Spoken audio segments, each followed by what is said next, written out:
Welcome back to the Lanterne Rouge Cycling Podcast, presented by Zwift, the online cycling platform that makes training fun. Here for Basque Country Stage 2, an absolute barnstormer of a stage. 208 Ks. If you watch the entirety of it, that's on you. If you watched Milano Sanremo before the Cipressa, is that the race's fault or is that your fault? I would suggest the latter. It has this sort of hilly finish at the end, but not a hilltop finish, like slightly uphill drag, just these nagging 1 kilometer, 5% climbs in the last 10 Ks. There's two climbs of note, but they're not very destructive. The Aguilar Jaina, 12.7 Ks, 3%. Maori Van Sevenot would try and attack for it for no express purpose, but not decisive for the stage. The real question was, as Benji and I predicted, Jumbo-Visma might control the break. They might stop dangerous people getting in the break, but pacing it back for Roglic to win the stage, I think not, Benji. Yep, that was our thought before the stage started, and we had a breakaway in the stage that, in all honesty, the typical breakaway that you usually see on these kind of stages. We've got Ruiz from Equipo Ken Pharma and Mesquita from Caja, who I beat in Pro Cycling Manager, as in he actually played the game and I beat him, so he's on my palmarès. And next to that, Okamika, we've seen him a few times already in that breakaway. Rune Hergots won in Valenciana.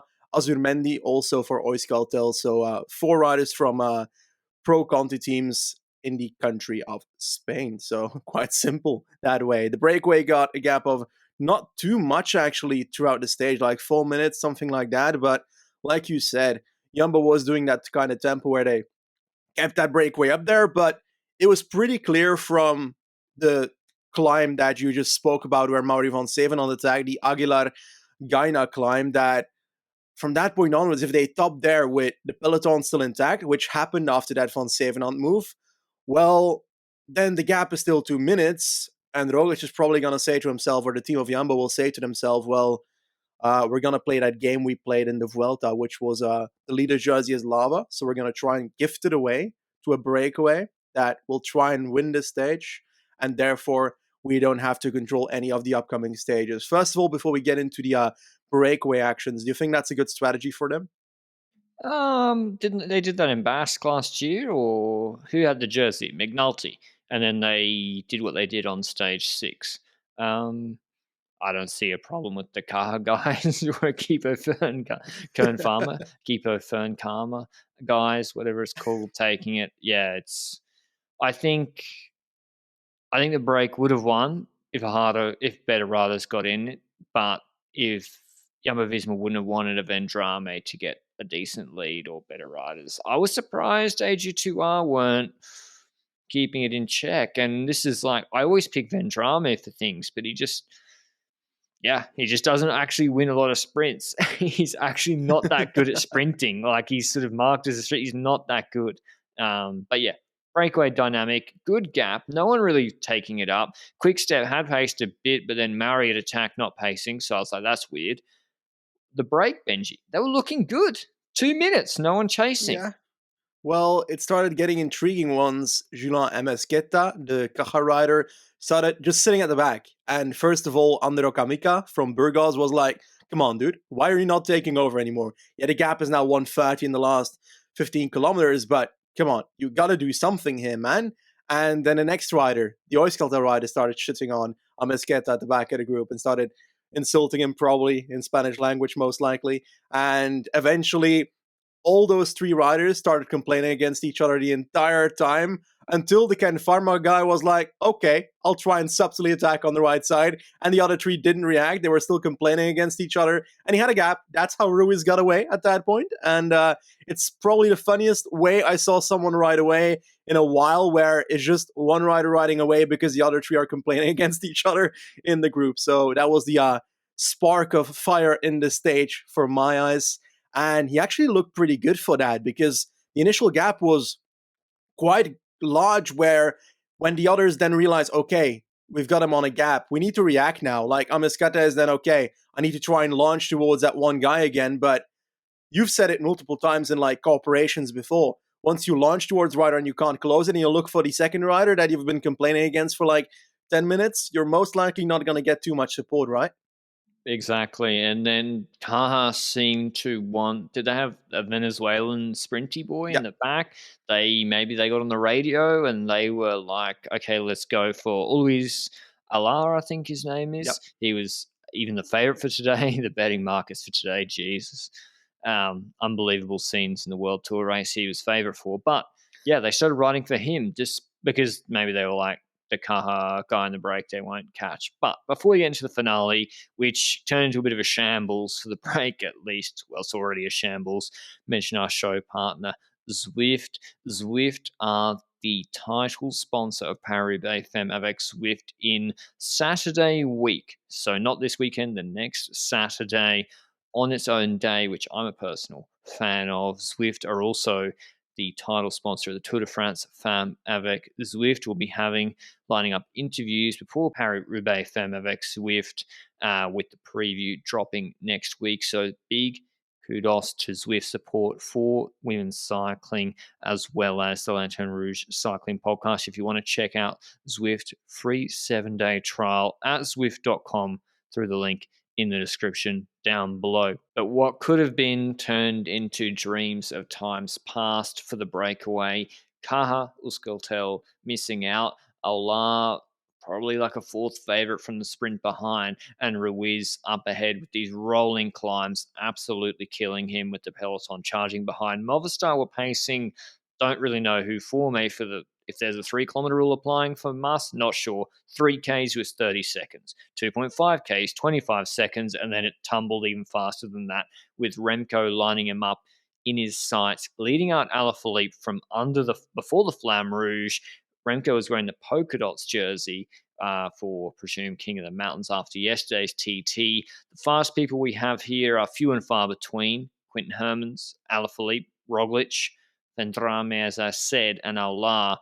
And it was a twisty chicane in the last 600 meters, very, very fast. Evenepoel dropped Alaphilippe off with 200, maybe 175 meters to go, and Alaphilippe absolutely dusted everybody with the perfect lead out from Remco, who was very, very pumped when he saw Alaphilippe winning. And Alaphilippe this is his first win this year, Benji? Did he win in? Ooh, I think it's his first win, yes. He won the point classification at Provence, but that's not a proper victory. So, yes, his first victory, and it's lining up perfectly for LBL, I'd say. Were you surprised seeing that Remco is working for Alaphilippe here? No. Personally, I am not surprised, because if you don't whisk the batter, then you likely won't end up with pancakes. So, I'm guessing that as a consequence, If you don't, Remco what? doing that. Yes, I just invented that, okay?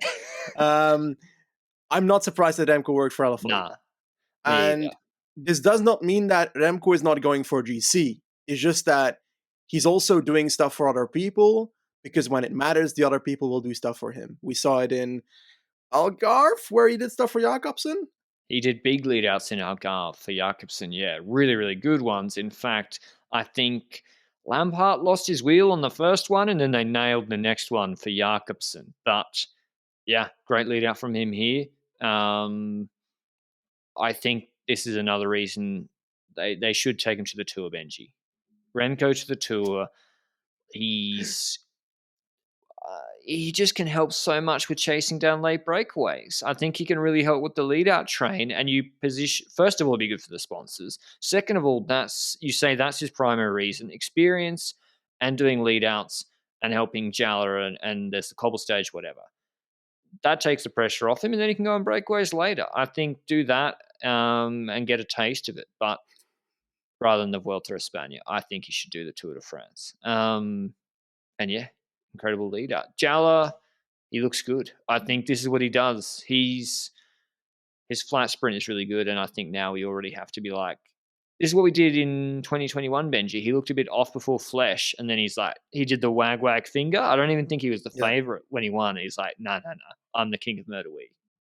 I do want to add next to your appreciations of Alaphilippe that I feel like we haven't given enough credit to our Luis Aular, the Venezuelan legend on Caja Rural, because I swear 3 years ago this was the man with the most victories in the world when he was riding for Matrix Power Tag in 2019. So it's been interesting that he went to Caja, then he hasn't really been the rider that he was in 2019 when it came to the actual European circuit. And it's good that he's shown stuff like a few weeks ago in Alentejo and so forth, but when it comes to these World Tour races, I'm also surprised that he was a favorite today, for example. But are you surprised that we didn't see Roglic in the first few riders on the finish line? Again, I was like, yeah, it's definitely a stage he could have done well and taken bonus seconds. We saw on the Vuelta 2020, there was that sprint with Magnus Cort where he contested, came second. And I was like, but I wasn't surprised he didn't contest it. First of all, they didn't have the lead out. And I think it would have been a case of if he was second wheel, he probably would have opened it up and seen how he could have gone, but he was way, way back. The problem for Alaphilippe is, by the way, here's the stage results. Alaphilippe ahead of Doobie for Total, Hermans on Intermarché third, then Ugo Aular, Gotchon, Martin for Euskaltel, Adam Yates seventh, Godou eighth, Evenepoel ninth, Van Hills 10th. Wow, Bike Exchange really should have brought Caden Groves, Benji. Yeah. They really should have. He would have won this. Anyway, the problem for Alaphilippe was he had that mechanical in the TT yesterday. So if they were hoping to use him as a GC threat, he's still close, but he's 34 seconds behind, even with the 10 bonus seconds on Roglic, who keeps that jersey. Evenepoel didn't take any bonus seconds. Tomorrow's stage looks pretty misc again. 180 Ks, no hilltop finish, no long climbs near the finish. It's like rolly all day, 3Ks, 7%. They do reps of the Ozeka climb. And I don't know why riders don't lose more time. This is the classic case, Benji. What's Kemner on? He's usually smart. Where are I've got you? no clue what Kemna is on. He is on 43 seconds. See, this screams break to me. Why would Jumbo care about controlling this? Like, it's very similar to today, right? Because Yeah. today we've had a very similar stage, a bit of a mixed stage that could either go to the breakaway or a bit of a reduced bunch sprint or something that a rider attacks away in the last few kilometers and there's no team that instantly responds. But I'd believe that that last scenario is unlikely, knowing that Remco got Alaphilippe the victory today, so he could just as well do the same tomorrow if the last few kilometers the break is in sight, for example. So the intriguing part about the stage is that, I don't know, is there an intriguing part about the stage? It's just another example of if you lose time deliberately today because you don't think you can win the sprint Yeah. and you don't get the break, you'd have a license. So, example, Knox and Harper have lost like 8 minutes. Now, that's also a concerning thing because if you lost 8 minutes today, not deliberately, that's a problem. Yeah. Monaco's lost 3.5, Bennett's lost 3.5, and Nieves on 1:30, and Antonio Nibali as well. So, yeah, I think it'll be missed. I think Alaphilippe can win it again. He really, like, if Quickstep care, he can win this. Okay, I'll go for someone else, for the legend or Luis Aular, of course, because we believe in Cajarel for tomorrow. After today, there might be some strong words in the team bus about what happens, so maybe not. Anyway, Basque Country hopefully will heat up later in the week because the next couple of stages, maybe just don't worry about watching it. Just come to LRCP. We'll tell you what happened. We'll save you the time. Don't worry. Just listen to us. That's all we got. There's no other news on. We have Shell the Price tomorrow, and we'll probably wrap that up. I think who's going to that? I don't think Ewan's doing it. Arnaud Dele's doing it. I reckon Yeah. he'll win. Ooh, he's definitely one of the riders that has been in proper form recently. I think he won a race very recently as well, the Volta Limburg Classic, after Yep. attacking where Tom Dumoulin split up the peloton and so forth, and then he had to sprint against Oldani and Vliegen, but those two really didn't come close at all towards Deli, who destroyed everybody in that race. So for Schildepraise, he's looking good, but he's got competition, On paper, the likes of Phillips and Jacobsen all riding that race. No Cavendish combo with Jacobsen this year, compared to last year, Bennett and Cavendish. So And I it's there, guess though. Quick Step's learning from that aspect. You're right. Bennett is there. Christoph, Groenewegen. So this is Merlier. yeah. Oh, yeah. Allison is sending both after the Gent-Wevelgem. Oh. I mean, I think Interesting. they sent both last year, and then Merlier missed a crosswind split. And so Phillipson then won ahead of Cam Bennett. But I don't know who they'll go for in the sprint. So that is something to keep your eye on tomorrow at Shoulder Price. I'm still thinking Arnaud Dele will surprise. I hope he does. Okay, I actually somewhat agree, but I'll go with someone else, and if I do so, then I'll say it's gonna be one of the Alpecin sprinters. Oh, come on. Yeah? Pick one. Okay, it's gonna be, Medlier this time around. And yeah, I wonder if Philipson leads him out. I think Buani, look for RK to go with Buani and McClay in both in the top 10 will be, yeah, what I expect. But otherwise, that's the sprinters, sort of Belgian world champs. It's a good mark of the sprinters. I think Benner then goes to Tour of Turkey with Ewan later on. But we've got Amsterdam race this weekend, and Circuit Cyclist Sarth, I think, started today. Yep, French race won by Mads Pedersen. Stack style list. yep. Pedersen against Cosnefroy. Zingle third, who's a really good rider for Covadis. Kevin Vauquelin fourth. Ganna fifth. Thibaut Pinot seventh in a group with Plapp. I mean, Benji, we got to cover this race instead of Basque Country. This is this is outstanding.